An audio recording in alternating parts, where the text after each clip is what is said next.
Hello दोस्तों, आज है 31 दिसंबर 2025 दिन बुधवार का, हिंदी तिथि पौष शुक्ल द्वादशी। और आइए बात करते हैं आज के मुख्य समाचार, बड़ी खबरें देश और दुनिया का ताजा अपडेट लेकर हाजिर हो गए। आज का ये वीडियो भी बहुत ही स्पेशल होने वाला है, किसान भाइयों के लिए, युवाओं के लिए, सरकारी कर्मचारियों के लिए, माताओं और बहनों के लिए और आम जनता से जुड़े कई महत्वपूर्ण फैसले जानेंगे। वीडियो में आपको बहुत मजा आने वाला है। देश के अलग अलग राज्यों की ओर से बड़ी काम की खबरें आई हैं। खबरों की शुरुआत करेंगे दोस्तों आप लोगों के प्यार और आशीर्वाद के साथ। इस वीडियो को आप कर दीजिएगा लाइक और शेयर, ताकि आपका प्यार और सपोर्ट हमें मिले और हम हर रोज मोटिवेट होते रहें और ऐसे ही ताजा खबरों के अपडेट आपके लिए लाते रहें। खबरों की शुरुआत में आप देखिए, सबसे पहले तो आपको बताएं कि आज साल का आखिरी दिन है 31 दिसंबर और कल 1 जनवरी 2026 नया साल। सबसे पहले तो आप सभी दोस्तों और मित्रों को हमारी टीम की ओर से, मेरी खुद की ओर से ढेर सारी शुभकामनाएं, बहुत बहुत बधाइयां, हैप्पी न्यू ईयर। कहता ना दोस्तों की मंजिलें उन्हीं को मिलती है जिनके सपनों में जान होती है। नया साल मुबारक हो उन्हें जिनकी आंखों में नई पहचान होती है। सूरज की तरह चमकते रहो आप, चांद की तरह खिलते रहो आप। 2026 में गम आपसे कोसों दूर रहे, सफलता की बुलंदियों को छूते रहो आप। Happy new year in advance. और पता दोस्तों इस बार खास बात क्या हुई, अंतर्राष्ट्रीय मंचों पर भी हिंदी मजबूत होती दिख रही है। संयुक्त राष्ट्र ने पहली बार हिंदी में नए साल का संदेश भी जारी कर दिया है। संयुक्त राष्ट्र के महासचिव एंटोनियो गुटेरेस, कई बार प्रतियोगी परीक्षाओं में ये नाम भी पूछ लिया जाता है, उन्होंने अपने हिंदी में दिए गए संदेश में विश्व नेताओं से अपील की है कि वे हथियारों और युद्ध पर होने वाले खर्चे की जगह विकास, शांति और मानव कल्याण में निवेश को प्राथमिकता दें। वैसे आपको बताएं, महासचिव का यह संदेश कुल 11 भाषाओं में जारी किया गया है, जिसमें हिंदी भी शामिल है। वैसे संयुक्त राष्ट्र की 6 आधिकारिक जो भाषाएं हैं ना दोस्तों, उसमें भी हिंदी शामिल है। इसके अलावा आपको बताएं, पुतिन ने भी राष्ट्रपति मुर्मू और पीएम मोदी को नववर्ष की शुभकामनाएं दी हैं। साथ ही आप देखिए, भारत 2025 में जापान को पीछे छोड़कर चौथी सबसे बड़ी अर्थव्यवस्था बन गया है। अब जर्मनी को पीछे छोड़ना लक्ष्य रहेगा। इकोनॉमी से जुड़ी बड़ी अपडेट खबर आई है। भारतीय अर्थव्यवस्था ने साल 2025 के अंत में एक ऐतिहासिक मील का पत्थर हासिल किया। केंद्र सरकार की ओर से जारी आधिकारिक आंकड़ों के मुताबिक भारत अब 4.18 ट्रिलियन डॉलर की जीडीपी यानी सकल घरेलू उत्पाद के साथ जापान को पीछे छोड़ते हुए दुनिया की चौथी सबसे बड़ी अर्थव्यवस्था भारत बन गया है। और ये उपलब्धि दोस्तों भारत के लिए एक बड़े रणनीतिक मोड़ का संकेत है।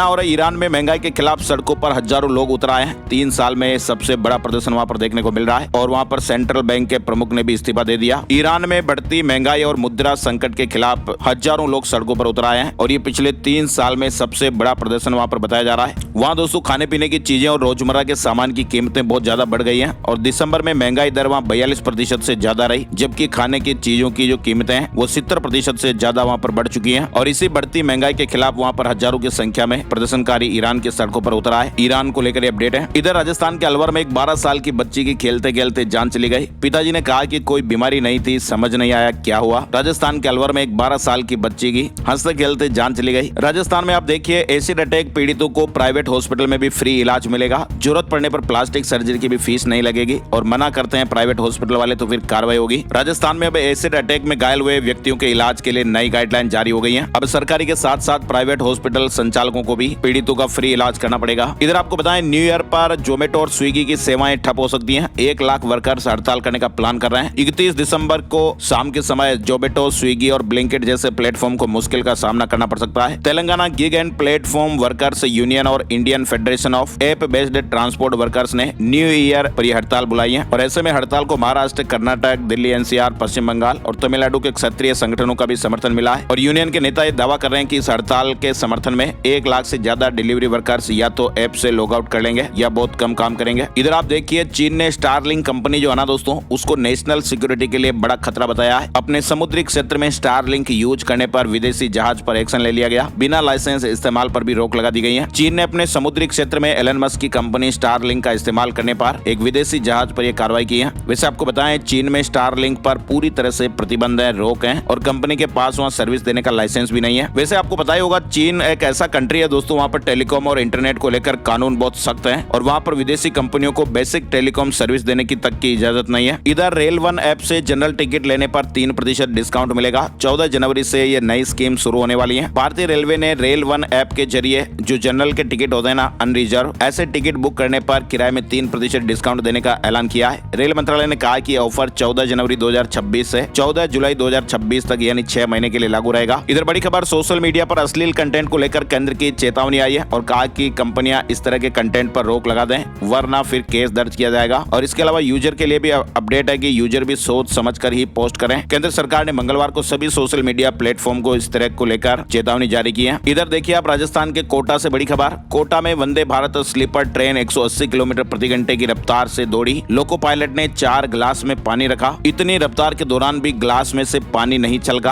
और हमारे देश में अब 2.5 लाख के लगभग एटीएम, 2,51,000 एटीएम है। साल भर में 2360 एटीएम बंद हुए। प्राइवेट बैंकों ने सबसे ज्यादा बंद किए हैं। और वैसे भी आजकल तो डिजिटल पेमेंट बढ़ने का असर आप देख ही रहे हैं। डिजिटल पेमेंट की बढ़ती पॉपुलैरिटी के कारण अब एटीएम का इस्तेमाल धीरे धीरे कम हो रहा है। 31 मार्च 2025 तक देश में कुल एटीएम की संख्या 2,51,057 रह गई। चलिए अगली बड़ी खबर देखिए, मध्य प्रदेश ग्वालियर से आई है। व्हाट्सएप चेक करने के लिए कहा और खाते से 5 लाख रुपए गायब हो गए। ग्वालियर में एक रिटायर्ड अधिकारी साइबर ठगी के शिकार हो गए। अब पुलिस जांच कर रही है। ठगों ने उनसे केवल व्हाट्सएप चेक करने को कहा और उनके खाते से 5 लाख रुपए गायब हो गए। उनके मोबाइल पर एक अनजान नंबर से कॉल आया था और पहली बार उन्होंने कॉल नहीं उठाई, लेकिन दूसरी बार कॉल आने पर उन्होंने फोन को रिसीव किया और कॉल करने वाले ने कहा कि भाई हमने कुछ व्हाट्सएप भेजा है, उसे आप चेक कर लो फोन में। तो उन्होंने जैसे ही व्हाट्सएप खोला तो उनका फोन ही हैक हो गया और उनके मोबाइल पर ओटीपी और बैंक से 5 लाख रुपए कटने का मैसेज भी आ गया। तो कैसे कैसे स्कैम इस तरह से चल रहे हैं, सावधान रहने का समय है। इधर आप देखिए मध्य प्रदेश रतलाम से एक बड़ी खबर आ रही है। रिटायर्ड प्रोफेसर और पत्नी 28 दिन तक डिजिटल अरेस्ट रहे। रतलाम में 1,34,00,000 रुपए की ठगी का यह मामला सामने आया है। कनाडा से बेटा वापस आया तब पता चला। तो कैसे आजकल दोस्तों पढ़े लिखे लोगों को भी ये साइबर ठग चुंगल में फंसा लेते हैं और बड़ी बड़ी ठगी हो जाती है। रिटायर्ड प्रोफेसर है और उनकी पत्नी 28 दिन तक डिजिटल अरेस्ट रह गए। मध्य प्रदेश रतलाम से अपडेट है। इधर मध्य प्रदेश से एक और बड़ी खबर आ रही है कि गलत इस्तेमाल से एंटीबायोटिक्स का खतरा। आप देखिए आईसीयू में भर्ती गंभीर मरीजों से लेकर कई सामान्य मरीज सही इलाज के बावजूद भी ठीक नहीं हो रहे हैं और इसका दोस्तों मुख्य कारण है एंटीबायोटिक दवाइयों का घटता प्रभाव और इस स्थिति को एंटी माइक्रोबियल रेजिस्टेंस यानी AMR कहा जाता है। और ये मुद्दा भी हाल ही में प्रधानमंत्री नरेंद्र मोदी द्वारा भी मन की बात कार्यक्रम में उठाया गया था और सोमवार को एम्स भोपाल में भी इसी विषय पर विशेष चर्चा भी हुई। तो ये जो AMR है वो चिकित्सा विज्ञान के लिए एक बड़ी चुनौती बन रहा है। एंटीबायोटिक दवाइयों का घटता प्रभाव एक चिंता का विषय है। डॉक्टर कह रहे हैं कि पहले जो बुखार या संक्रमण 2 गोली में ठीक हो जाता था, अब उसे ठीक होने में हफ्तों समय लग रहा है। दवा बदलने के बावजूद भी असर कम दिखाई दे रहा है। अच्छा, इसके अलावा देखिए आप छत्तीसगढ़ में रेबीज संक्रमित एक बकरे की बलि और 400 लोगों ने उसका मांस खाया। बकरे को कुत्ते ने काटकर जख्मी किया था। अब अंबिकापुर के ग्रामीण कह रहे हैं कि हमें संक्रमण का खतरा हो गया है। छत्तीसगढ़ के अंबिकापुर जिले के सरगवा में रेबीज संक्रमित कुत्ते ने एक बकरे को काट लिया था और उसी जख्मी बकरे की निकाली पूजा में बलि चढ़ा दी गई और इसके बाद उसी बकरे का मांस प्रसाद के रूप में पकाकर गांव के करीब 400 लोगों ने खा लिया। अब ग्रामीणों में रेबीज फैलने का डर सता रहा है, लेकिन फिलहाल डॉक्टर्स ये कह रहे हैं कि रेबीज आमतौर पर संक्रमित जानवर की लार के संपर्क में आने या फिर काटने से फैलता है। तो ऐसे में पका हुआ मांस खाने से इतना खतरा नहीं है। फिर भी वहाँ मामले की जानकारी लगते ही स्वास्थ्य विभाग अलर्ट मोड पर आ गया और गांव में स्वास्थ्य जांच शिविर लगाने के निर्देश जारी हुए हैं। चलिए आगे बढ़ते हैं। बड़ी खबर, जल्दी से करोड़पति बनने का सपना। जी हाँ, नकली नोट छापना सीखा और फिर छापने लग गए। पुलिस ने एक दंपति को गिरफ्तार किया है और इनके कब्जे से नकली नोट भी बरामद किए हैं। ये खबर आई है छत्तीसगढ़ से। साप्ताहिक बाजारों में ये नोटों को खपाते थे, नोटों पर मिट्टी भी लगाते थे, रंगे हाथों ये पकड़े गए। किसी भी काम का शॉर्टकट नहीं होता है, मेहनत से पैसे कमाने चाहिए।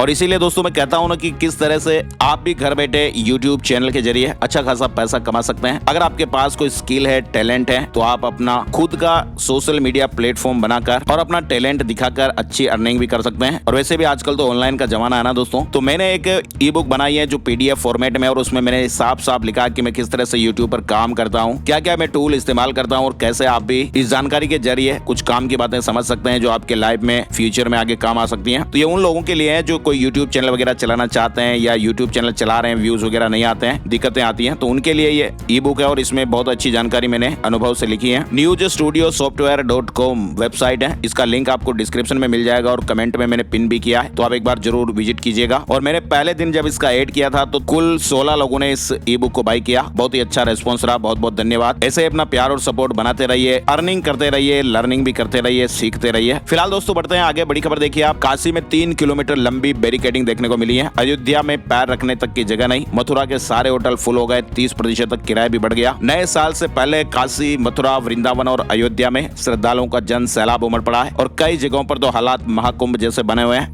2-2, 3-3 किलोमीटर की लंबी लाइनें लग रही हैं। मथुरा में विरोध के बाद सनी लियोनी का शो भी कैंसिल हो गया है। न्यू ईयर पर कार्यक्रम होना था, 2 लाख रुपए तक टिकट था। फिलहाल ये प्रोग्राम कैंसिल कर दिया गया है। इसे लेकर संत समाज ने कड़ी नाराजगी जताई थी। इधर नए साल में आप देखिए काशी विश्वनाथ के दर्शन के लिए 5 घंटे इंतजार, वृंदावन में 3 किलोमीटर पैदल चलना होगा और अयोध्या 5 लाख भक्त पहुंचेंगे। नए साल 2026 में श्रद्धालुओं की भारी भीड़ देखी जा रही है। और एक बड़ी खबर देखिए आप, 18 साल की उम्र और साउथ पोल तक स्काइंग, काम्या कार्तिकेयन ने इतिहास रच दिया। है। कहता ना कि बेटियां हम किसी से कम नहीं है। तो यही देखिए आप 18 साल की काम्या कार्तिकेयन ने दक्षिणी ध्रुव पर स्काइंग कर यह इतिहास रच दिया है और ये उपलब्धि हासिल करने वाली सबसे कम उम्र की भारतीय और विश्व की दूसरी सबसे कम उम्र की महिला बनी है। भारतीय नौसेना ने भी उनकी इस असाधारण हिम्मत और जज्बे की सराहना की है। महज 18 साल की उम्र है और ये मुंबई के नेवी चिल्ड्रन स्कूल की पूर्व छात्रा है काम्या और इन्होंने इतिहास रचा है। दक्षिणी ध्रुव तक स्काइंग करने वाली सबसे कम उम्र की भारतीय महिला बन गई हैं। इधर आप देखिए चीन में उइगर गाने सुनना अब अपराध हो गया है। डाउनलोड और शेयर करने पर भी जेल की सजा। चीन ने शिनजियांग में उइगर गानों पर बैन लगा दिया है। बेस पेड़े सहित कई लोकगीत बजाना, डाउनलोड करना या फिर साझा करना अपराध माना गया है। उल्लंघन करने वालों को जेल, जुर्माना और अन्य सजा का सामना भी करना पड़ सकता है। दरअसल ये कदम धार्मिक और सांस्कृतिक अभिव्यक्ति को दबाने के लिए उठाया गया है। चीन के शिनजियांग में उइगर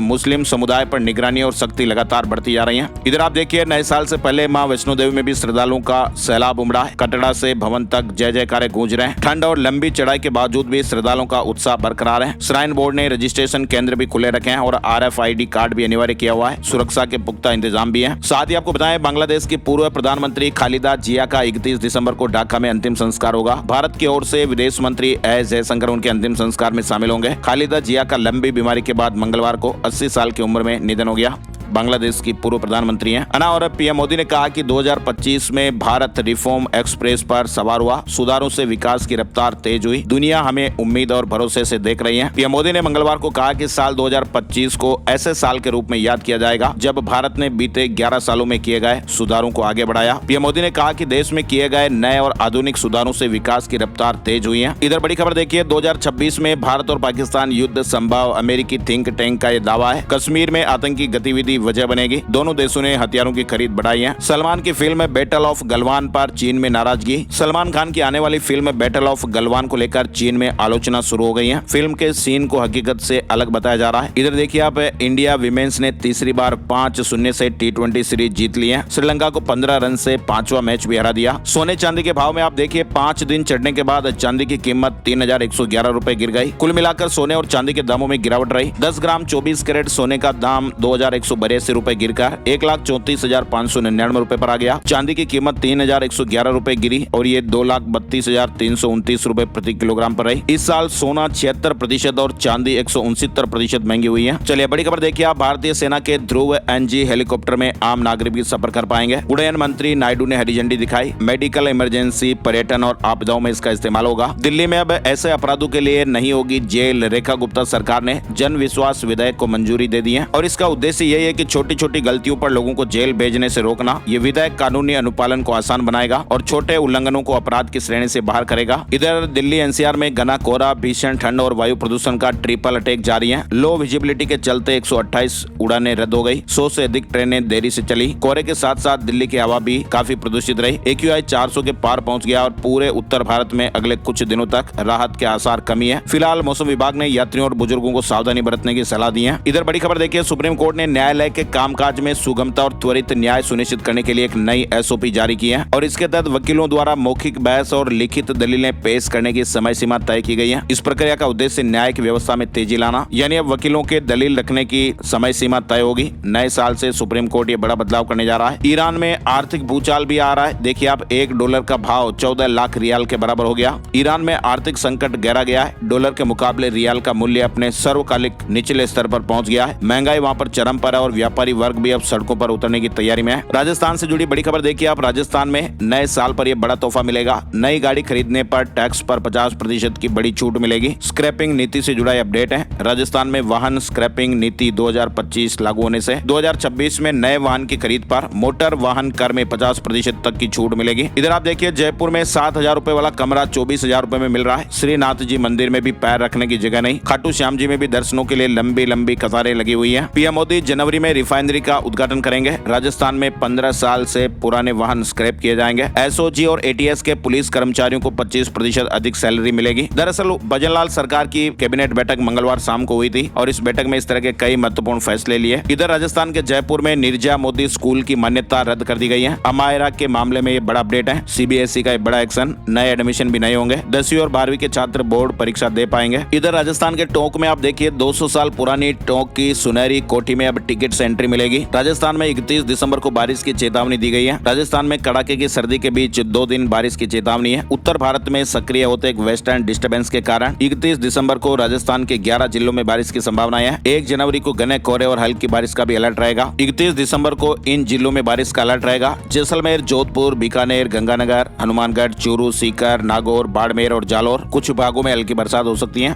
और इधर आप देखिए, स्पीकर ओम बिरला ने कहा कि कोटा में एग्रो इंडस्ट्री लगेगा, टेक्नोलॉजी का बड़ा हब बनेगा, संसदीय क्षेत्र के हर गांव में पीने का पानी मिलेगा। इधर राजस्थान में आप देखिए, न्यू ईयर पर श्री सांवलिया जी में वीआईपी दर्शन बंद रहेंगे। ड्रोन और सीसीटीवी से भी निगरानी होगी, सुरक्षा व्यवस्थाएं कड़ी रहेगी। आरटीओ में 1 जनवरी से ई फाइलिंग लागू होने वाला है। फिजिकल के बजाय अब ऑनलाइन काम होगा। 10 घंटे में फाइल का निपटारा करना पड़ेगा। राजस्थान तकनीकी विश्वविद्यालय यानी आरटीओ कोटा में ई गवर्नेंस की दिशा में कदम बढ़ाते हुए राज्य काज ई फाइल प्रणाली को लागू कर दिया गया है। जोधपुर की 22 ट्रेनों की टाइमिंग में बदलाव हो गया है। कामाख्या एक्सप्रेस भगत की कोठी तक बढ़ गई है। 1 जनवरी से नया टाइम टेबल लागू हो जाएगा। इधर आप देखिए, राजस्थान में लेब असिस्टेंट भर्ती 2018 में अभ्यर्थी को 7 साल बाद नियुक्ति मिलेगी। हाई कोर्ट ने 2 महीने में पोस्टिंग के आदेश दिए हैं। कट ऑफ से ज्यादा मार्क्स आए थे। अच्छा, इसके अलावा मध्य प्रदेश से जुड़े अपडेट में आप देखिए, मध्य प्रदेश कॉलोनी एकीकृत अधिनियम 2026 की तैयारी हो रही है। अवैध कॉलोनी 45 दिन में हटेगी। 10 साल की सजा या फिर 1 करोड़ तक जुर्माना भी लगेगा। मध्य प्रदेश में नगरीय विकास विभाग मध्य प्रदेश कॉलोनी एकीकृत अधिनियम 2026 लाने की तैयारी में है और इसके लागू होते ही शहर और गाँव में कॉलोनी डेवलपमेंट के नियम एक जैसे हो जाएंगे। इसके अलावा भोपाल से बड़ी खबर में देखिए, 5 दिवसीय बैंकिंग सप्ताह यानी 5 डे वर्किंग की मांग को लेकर मंगलवार को बैंक कर्मचारियों ने भोपाल में प्रदर्शन किया। उन्होंने कहा कि मांगे पूरी नहीं हुई तो फिर अनिश्चितकालीन हड़ताल पर जाएंगे। जबलपुर हाईकोर्ट में मेल टीचर्स की याचिका, कहा कि नर्सिंग सीधी भर्ती में लिंग भेद हो रहा है, महिलाओं को दिया 100% आरक्षण। मध्य प्रदेश हाईकोर्ट में करीब 1 दर्जन से अधिक मेल टीचर्स ने जनहित याचिका दायर की है। इधर आप देखिए, मध्य प्रदेश इंदौर से बड़ी खबर, 15 से ज्यादा टाउनशिप को मिलेगी राहत। मास्टर प्लान की सड़क के लिए 35 पक्के निर्माणों पर बुलडोजर चलाया गया। साथ ही इंदौर से जुड़ा अपडेट देखिए, पुरानी कॉलोनियों में न कार्रवाई संभव न जुर्माना। 800 से ज्यादा अवैध कॉलोनियां,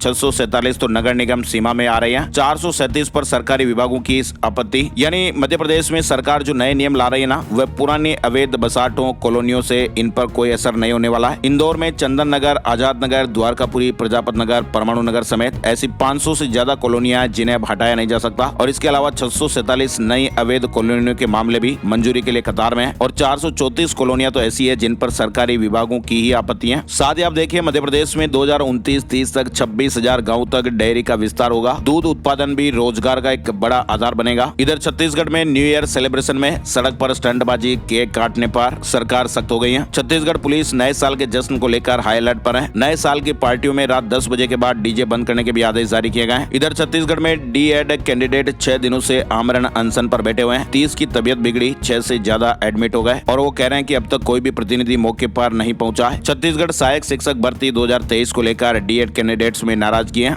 इधर रायपुर पहुंचे आरएसएस प्रमुख 2000 युवाओं से संवाद करेंगे। मोहन भागवत 3 दिन छत्तीसगढ़ में बिताएंगे। अभनपुर में हिंदू सम्मेलन में भी शामिल होंगे। इधर छत्तीसगढ़ के दुर्ग में अधिकारी और कर्मचारी भी हड़ताल पर हैं। सरकारी दफ्तर खाली नजर आ रहे हैं। 11 सूत्रीय मांगों को लेकर धरने पर बैठे। उन्होंने कहा कि लिखित में सरकार दे जवाब, नहीं तो फिर बड़ा आंदोलन होगा। इधर आप देखिए, यूपी से बड़े अपडेट में प्रयागराज में महाकुंभ जैसा माघ मेला सज रहा है। साधु संतों ने भी डेरा जमाना शुरू कर दिया। पहली बार भगवा रंग में पाटोन पुल आप देखिए। प्रयागराज में संगम तट पर माघ मेला 3 जनवरी से शुरू होने जा रहा है। महाकुंभ 2025 के बाद ये पहला बड़ा मेला होगा जिसमें करीब 12 से 15 करोड़ श्रद्धालुओं के आने की उम्मीद है। इधर उत्तर प्रदेश की बड़ी खबरों में देखिए, योगी सरकार के मंत्रिमंडल का 14 जनवरी के बाद विस्तार होगा। भूपेंद्र चौधरी मंत्री बन सकते हैं। साथ ही राजनीतिक नियुक्तियों का सिलसिला भी शुरू हो जाएगा, ऐसे अपडेट है। इधर यूपी माध्यमिक शिक्षा परिषद ने 2026 हॉलीडे कैलेंडर जारी कर दिया है। उत्तर प्रदेश में आप देखिए, गलत नंबर भरने वालों की नियुक्ति वैध नहीं है। हाई कोर्ट ने बड़ा अपडेट दिया है। कोर्ट ने कहा कि जानबूझकर अधिक अंक भरकर चयनित हुए अभ्यर्थियों को राहत नहीं मिलेगी। लखनऊ में भी बैंक कर्मचारियों का हल्ला बोल प्रदर्शन हुआ। 5 डे वर्किंग की मांग हो रही है। यूपी में आप देखिए, बकाया टैक्स नहीं चुकाने पर लुल्लू मॉल का अकाउंट फ्रीज हो गया। आयकर विभाग ने नोटिस दिया था। 27 करोड़ बाकी बताए जा रहे हैं। इधर उत्तर प्रदेश में एसआईआर पर भी बड़ा अपडेट आया है। उत्तर प्रदेश में 31 दिसंबर को एसआईआर की ड्राफ्ट लिस्ट जारी होनी थी, मगर अब इसमें संशोधन हो गया है और ऐसे में उत्तर प्रदेश में एसआईआर पर अपडेट की नई तारीख। अब उत्तर प्रदेश में 6 जनवरी 2026 को ड्राफ्ट लिस्ट प्रकाशित की जाएगी। साथ ही आप देखिए, उत्तर प्रदेश में प्रदेश की महिला पुलिस कर्मचारियों को स्कूटी देगी सरकार। मोबाइल फोन भी मिलेंगे। महिला अपराध पर अंकुश लगाने के लिए मिशन शक्ति केंद्रों को मजबूत और प्रभावी बनाया जाएगा। इसलिए मिशन शक्ति 5.0 के तहत प्रदेश सरकार प्रत्येक केंद्र को 4 स्कूटी और एक मोबाइल फोन उपलब्ध कराएगी, जिससे केंद्रों पर तैनात महिला पुलिस कर्मियों को पुलिसिंग में सहूलियत रहेगी। साथ ही आप देखिए यूपी में प्रदेश में कड़ाके की ठंड के बीच मदरसों में पढ़ने वाले छात्र छात्राओं को भी राहत मिलेगी। मदरसा परिषद ने ठंड को ध्यान में रखते हुए प्रदेश के सभी मान्यता प्राप्त मदरसों में 10 दिन का शीतकालीन अवकाश घोषित कर दिया है। 1 से 10 जनवरी तक मदरसों में छुट्टी रहेगी। यूपी में अब बिना वेरिफिकेशन के फेरी वाले सामान नहीं बेच पाएंगे। फॉर्म भरते समय जानकारियां देनी पड़ेगी। यूपी में पुलिस गाँवों और कस्बों में बढ़ती चोरी की घटनाओं पर अंकुश लगाने के लिए अब सख्त कदम उठा रही है। अब फेरी वाले और डेरा लगाने वाले बिना सत्यापन के सामान नहीं बेच पाएंगे। इसके अलावा लखनऊ में अटल नगर योजना की लॉटरी अगले हफ्ते निकलेगी। 2496 फ्लैट का आवंटन होने वाला है। लॉटरी का लाइव प्रसारण भी किया जाएगा। 8 और 9 जनवरी को फ्लैट्स की लॉटरी निकलेगी। इधर बिहार पुलिस सिपाही भर्ती परीक्षा का रिजल्ट जारी हो गया है। 15,516 कैंडिडेट सफल घोषित हुए हैं। बिहार में अब बिना ट्रेनिंग ड्राइविंग लाइसेंस नहीं बनेगा। अब ड्राइविंग लाइसेंस के साथ मिलेगी रोड सेफ्टी किट। इसके अलावा बिहार के गाँव में किसानों के रजिस्ट्रेशन की प्रक्रिया शुरू हो गई है। 4 दिनों के भीतर एग्रीस्टेक प्लेटफॉर्म से जोड़ने के निर्देश दिए गए। शेष रहे किसानों के लिए फिर 6 से 9 जनवरी तक एक विशेष अभियान भी चलेगा। झारखंड में आप देखिए नई डिजिटल व्यवस्था लागू होगी। रिम्स में अब लाइन में नहीं लगना पड़ेगा। ईमेल से जन्म मृत्यु प्रमाण पत्र मिल जाएगा। राज्य के सबसे बड़े सरकारी अस्पताल रिम्स में ये लोगों को बड़ी राहत मिलेगी। हरियाणा के पुलिस कर्मचारियों को हाईकोर्ट का झटका। ओपीएस की कट ऑफ डेट की याचिका खारिज हो गई है और कहा कि ये वित्तीय मामले हैं। विधायिका को निर्णय की स्वतंत्रता है। दरअसल पंजाब हरियाणा हाईकोर्ट ने हरियाणा पुलिस विभाग के कुछ कर्मचारियों द्वारा पुरानी पेंशन योजना ओपीएस के लिए निर्धारित कट ऑफ डेट को चुनौती देने वाली याचिका को खारिज कर दिया है। हरियाणा में तैनात होंगी 40 फोरेंसिक मोबाइल वैन। गुरुग्राम क्षत्रिय फोरेंसिक विज्ञान लैब में डीएनए डिवीजन बनेगा। आधुनिक जांच उपकरण भी मिलेंगे। इसके अलावा आप देखिए 1500 करोड़ के घोटाले में 13 जिलों की रिपोर्ट से अनिल विज भी हैरान। उन्होंने कहा कि ये बड़ा फर्जीवाड़ा है। सीएम से विस्तृत जांच की सिफारिश। इधर पंजाब स्कूल शिक्षा बोर्ड ने कक्षा 8वीं 10वीं और 12वीं की लिखित परीक्षाओं की डेट शीट यानी टाइम टेबल जारी कर दिया है। 8वीं की परीक्षाएं 17 फरवरी से शुरू होगी, 27 फरवरी तक चलेगी। 10वीं की बोर्ड परीक्षाएं 6 मार्च से शुरू होगी और 1 अप्रैल को समाप्त होगी। कक्षा 12वीं की परीक्षाएं 17 फरवरी से शुरू होकर 4 अप्रैल तक आयोजित की जाएगी। इधर आप देखिए हिमाचल प्रदेश में HAS 2025 का फाइनल रिजल्ट जारी हो गया है। सिरमौर की मेगा सिंह कंवर ने टॉप किया। वहीं आपको बताएं मंगलवार सुबह 11 बजे मुख्यमंत्री सुखविंदर सिंह सुक्खू की अध्यक्षता में हिमाचल प्रदेश मंत्रिमंडल की बैठक हुई। 5 घंटे तक ये बैठक चली। कई महत्वपूर्ण निर्णय हुए। हिमाचल कैबिनेट ने टीचर्स के 800 पद सृजित किए। सुखाश्रय योजना में भी बदलाव हुआ है। हिमाचल में 779 लेक्चरर हेडमास्टर बने प्रिंसिपल। 15 दिन में ज्वाइनिंग देनी होगी। वहीं हिमाचल प्रदेश में भी अगले 96 घंटे बारिश और बर्फबारी के आसार रहेंगे। ऊंचे पहाड़ों पर स्नोफॉल और पर्यटकों के लिए एडवाइजरी भी जारी हुई है। रोहतांग दर्रा सभी वाहनों के लिए खुल गया है। बर्फ देख सकेंगे टूरिस्ट। देश भर से मनाली पहुंच रहे हैं। 2 जनवरी तक 4x4 की शर्त खत्म। इसके अलावा देखिए उत्तराखंड के 4 जिलों में बारिश और बर्फबारी के आसार। 6 जिलों में कोहरे का भी येलो अलर्ट है। देहरादून एयरपोर्ट पर 12 फ्लाइट लेट हो गई, 2 कैंसिल करनी पड़ी। साथ ही आप देखिए 2026 में नई टाटा पंच फेसलिफ्ट लॉन्च होगी। इसमें नया ग्रिल, पंच ईवी जैसे हेडलैम्प्स और नए अलॉय व्हील के साथ मॉडर्न डिजाइन मिलेगा। शेयर मार्केट न्यूज अपडेट में आपको बताएं शेयर बाजार में फ्लैट कारोबार रहा। सेंसेक्स 20 अंक गिरकर 84,675 पर बंद हुआ है। निफ्टी में 3 अंकों की मामूली गिरावट रही और ये 25,938 पर बंद हुआ। और अब चलते चलते एक नजर आज का राशिफल। आज 31 दिसंबर बुधवार को मेष राशि के मल्टीनेशनल कंपनी में काम करने वाले लोगों को प्रमोशन की खुशखबरी मिल सकती है। वृष और तुला राशि वालों की प्रॉपर्टी की बड़ी डील होने की संभावना है। कर्क राशि वालों की इनकम का नया सोर्स बनेगा। निवेश के मामलों में अनुभवी इंसान की सलाह से बड़ा फायदा मिलेगा। कन्या और कुंभ राशि वालों को रुका हुआ पैसा वापस मिल सकता है। मकर राशि वालों को करियर में महत्वपूर्ण उपलब्धि अचानक मिल सकती है। तरक्की के मौके भी मिलेंगे और इसके अलावा बाकी राशियों पर सितारों का मिला जुला असर रहेगा। आज के मुख्य समाचार के वीडियो में फिलहाल बस इतनी ही खबरें। वीडियो को आप लाइक और शेयर जरूर कीजिएगा ताकि हमें मोटिवेशन मिलता रहे और हर रोज हम आपके लिए ऐसे ही मेहनत करते रहें, खबरें लाते रहें। तो प्लीज आप वीडियो को लाइक जरूर करिएगा, शेयर भी करिएगा। वीडियो को आपने यहाँ तक देखा इसके लिए आपका बहुत बहुत दिल से शुक्रिया और बहुत बहुत धन्यवाद। एडवांस में आप सभी दोस्तों और मित्रों को हमारी टीम की ओर से हैप्पी न्यू ईयर। एक नए वीडियो में नई जानकारी के साथ नए साल में फिर मिलेंगे। तब तक के लिए जय हिंद, जय भारत, वंदे मातरम।